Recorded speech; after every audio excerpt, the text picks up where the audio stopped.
Hi friends, welcome to our channel. జీవితంలో మనం కష్టాల్లో ఉన్నప్పుడు ఒక్కొక్కసారి కొన్ని పిట్ట కథలను చూసి మనం ఎంతో ప్రేరణ పొందుతాం. అలాంటి పిట్ట కథలు చాలా ఉంటాయి. వీటిలో ఒకటి ఈ ఫ్రాగ్ స్టోరీ. ఈ స్టోరీ నేను చాలాసార్లు చదివినప్పుడు ఎంతో ప్రేరణ పొందాను.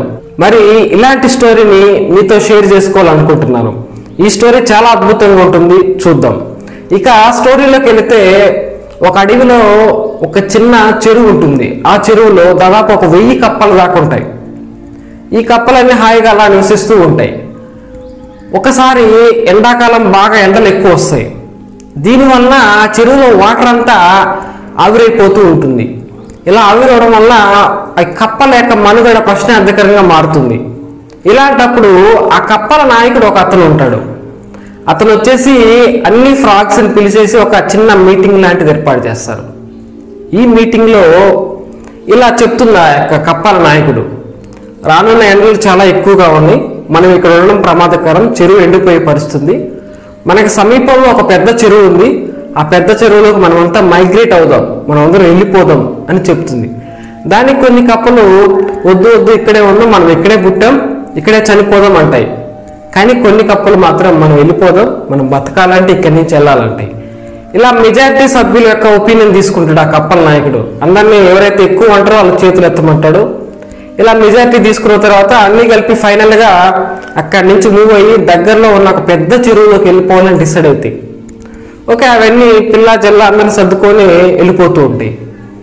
ఈ వెళ్ళే క్రమంలో చాలా ట్రావెల్ చేయాల్సి వస్తుంది. ఓకే, అలా వెళ్ళిపోతూ ఉంటాయి. వెళ్ళిపోతుంటే కప్పల నాయకుడు ముందు నడుస్తూ ఉంటాడు, వెనక కొంతమంది సెక్యూరిటీ ఉంటారు, రోడ్డుకి ఇరువైపులో సెక్యూరిటీ ఉంటారు. ఎందుకంటే కప్పలు ఎక్కడికి మిస్ కాకుండా. ఇలా ఈ సమయంలో ఒకనొక తోవ నుంచి వెళ్ళేటప్పుడు ఆ తోవ మరి ఇరుకుగా బాగా సన్నంగా ఉంటుందన్నమాట. ఈ సమయంలో ఏమవుతుందంటే ఈ కప్పలన్నీ ఇరుగ్గా ఉండడం వల్ల నెట్టుకుంటూ ఉంటాయి.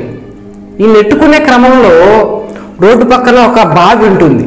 ఆ బావిలో ఒక 3 కప్పలు పడిపోతాయి. బావిలో అలా పడిపోగానే ఆలస్యం, అన్నీ అలర్ట్ అయిపోతాయి అనమాట. అవి వెళ్ళే ప్రయాణాన్ని ఆపేసి అన్నీ వచ్చేసి బావి చుట్టూ గుమ్మిగూడి చూస్తూ ఉంటాయి అనమాట. అప్పుడు కప్పల నాయకుడి దగ్గరకు వచ్చి, ఓకే పైకి రండి, మీరు ట్రై చేయండి అది అని చెప్తాడు అనమాట. అవి 3 కప్పలు ఏం చేస్తాయంటే పైకి ఎక్కడానికి ట్రై చేస్తాయి. కానీ ఆ బావిలో మార్గం అన్నది అంత సరిగా ఉండదు, అంతా తేమగా పాచి పట్టేసి ఇంకా ముళ్ళు అవన్నీ ఉంటాయి అన్నమాట. ఆ బావి నుంచి పైకి ఎక్కి రావడం అంత ఈజీ కాదు. మరి ఇలాంటప్పుడు ఆ కప్పల నాయకుడు మీరు వస్తారు ట్రై చేయండి అని చెప్తాడు అనమాట. ఇక్కడ మనకి బావిలో 10 స్టెప్స్ ఉంటాయి అనమాట. 10 స్టెప్స్ పైకి ఎక్కితే పైకి వచ్చేస్తారు. ఈ 3 కప్పలు ట్రై చేస్తాయి. ఫస్ట్ ఏం చేస్తాయంటే మెల్లగా కష్టపడి ఒక స్టెప్ ఎక్కేస్తాయి అనమాట. ఎక్కగానే పైన ఉన్న కప్పల నాయకుడు మిగతా కప్పలన్నీ చాలా హ్యాపీగా ఫీల్ అవుతాయి. కానీ ఈ క్రమంలో అక్కడి నుంచి అవి 3 జారి కింద పడిపోతాయి. కింద పడిపోగానే పైకి వీళ్ళకి డౌట్ వస్తుంది అనమాట, ఇంతకు వీళ్ళు ఎక్కుతారా లేదా అని చెప్పేసి. ఇక నాయకుడు ఏమంటాడంటే, వద్దు కొంచెం అక్కడే ఉండండి, ఈ బావి కూడా మీకు బాగానే ఉంది, కంఫర్ట్గా మేమందరం వెళ్ళిపోతామని చెప్తుంది.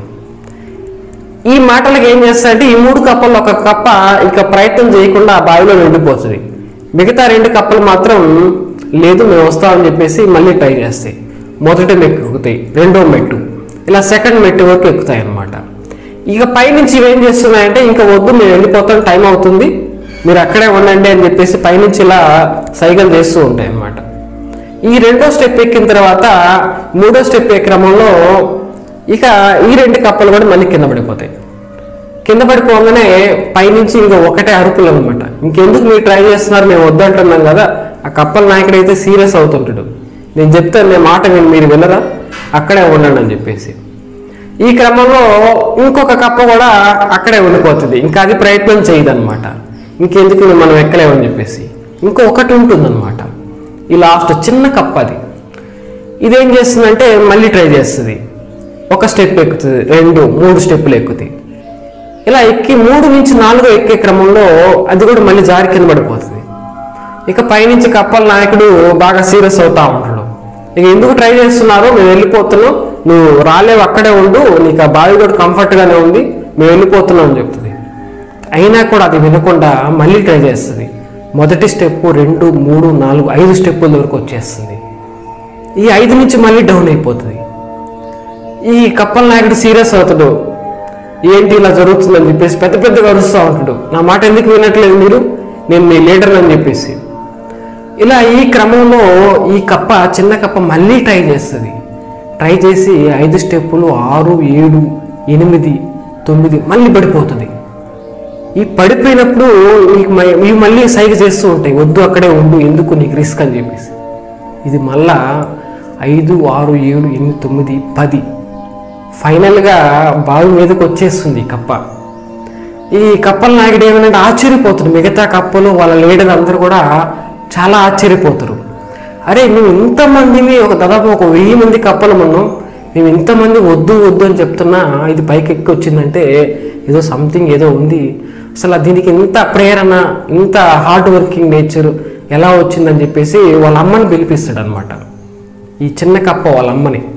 వాళ్ళ అమ్మ వచ్చిన తర్వాత ఈ లీడర్ అడుగుతాడు, అసలు ఏంది మీ వాడు మందు పట్టుదల, మేము చెప్తున్నా కూడా లెక్క చేయకుండా పైకి ఎలా వచ్చాడు, దేంటి సీక్రెట్ అంటే వాళ్ళ అమ్మ ఒక మాట అంటది, మా వాడు పుట్టుకతో చెవుడు, వాడికి ఏమి వినిపించదు, అందుకని మనం చెప్పే మాటలు వాడు వినట్లేదు, మనం ఇక్కడి నుంచి అక్కడే ఉండు ఉండు అంటే వాడు ఏమనుకుంటున్నాడంటే నువ్వు రాగాలో ట్రై చేయి అని వాడు అనుకుంటున్నాడు, అలా అనుకోవడం వల్లే వాడు ఎక్కువ వచ్చాడని చెప్తాడు అనమాట. ఇలా ఇటువంటి కథలు విన్నప్పుడు మనం ఎంతో ప్రేరణ పొందుతాం.